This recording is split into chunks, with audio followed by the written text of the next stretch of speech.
अध्याय 1 कुरुक्षेत्र के युद्ध स्थल में सैन्य निरीक्षण। धृतराष्ट्र ने कहा, हे संजय, धर्मभूमि कुरुक्षेत्र में युद्ध की इच्छा से एकत्र हुए मेरे तथा पांडु के पुत्रों ने क्या किया?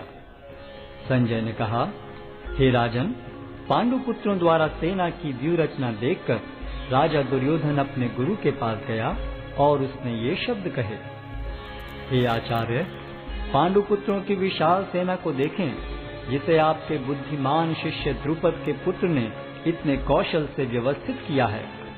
इस सेना में भीम तथा अर्जुन के समान युद्ध करने वाले अनेक वीर धनुर्धर हैं, यथा महारथी युयुधान, विराट तथा द्रुपद। इनके साथ ही धृष्टकेतु, चेकितान, काशीराज, पुरुजित, कुंतीभोज तथा शैब्य जैसे महान शक्तिशाली योद्धा भी हैं। पराक्रमी युधामन्यु, अत्यंत शक्तिशाली उत्तमौजा, सुभद्रा का पुत्र तथा द्रौपदी के पुत्र, ये सभी महारथी हैं। किंतु हे ब्राह्मण श्रेष्ठ, आपकी सूचना के लिए मैं अपनी सेना के उन नायकों के विषय में बताना चाहूंगा जो मेरी सेना को संचालित करने में विशेष रूप से निपुण हैं। मेरी सेना में स्वयं आप, भीष्म, कर्ण, कृपाचार्य, अश्वत्थामा, विकर्ण तथा सोमदत्त का पुत्र भूरिश्रवा आदि हैं, जो युद्ध में सदैव विजयी रहे हैं। ऐसे अनेक वीर भी हैं जो मेरे लिए अपना जीवन त्याग करने के लिए उद्यत हैं। वे विविध प्रकार के हथियारों से सुसज्जित हैं और युद्ध विद्या में निपुण हैं।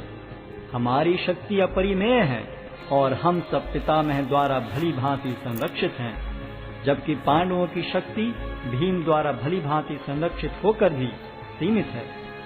अतएव सैन्य व्यूह में अपने अपने मोर्चों पर खड़े रहकर आप सभी भीष्म पितामह को पूरी सहायता दें।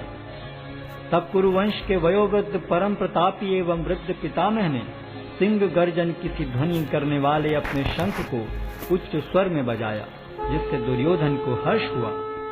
तत्पश्चात शंख, नगाड़े, बिगुल, तुरही तथा सिंह सहसा एक साथ बज उठे।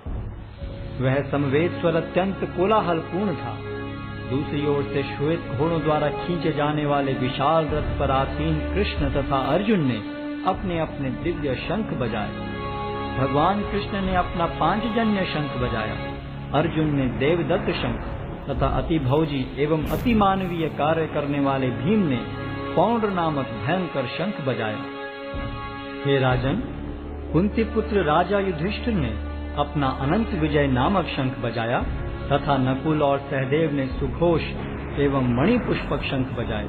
महान धनुर्धर काशीराज, परम योद्धा शिखंडी, धृष्टद्युम्न, विराट, अजय सात्यकी, द्रुपद, द्रौपदी के पुत्र तथा सुभद्रा के महाबाहु पुत्र आदि सबों ने अपने अपने शंख बजाए। इन विभिन्न शंखों की ध्वनि कोलाहल पूर्ण बन गई, जो आकाश तथा पृथ्वी को शब्दायमान करती हुई धृतराष्ट्र के पुत्रों के हृदय को विदीर्ण करने लगी। उस समय हनुमान से अंकित ध्वजा लगे रथ पर आसीन पांडु पुत्र अर्जुन अपना धनुष उठाकर तीर चलाने के लिए उद्यत हुआ।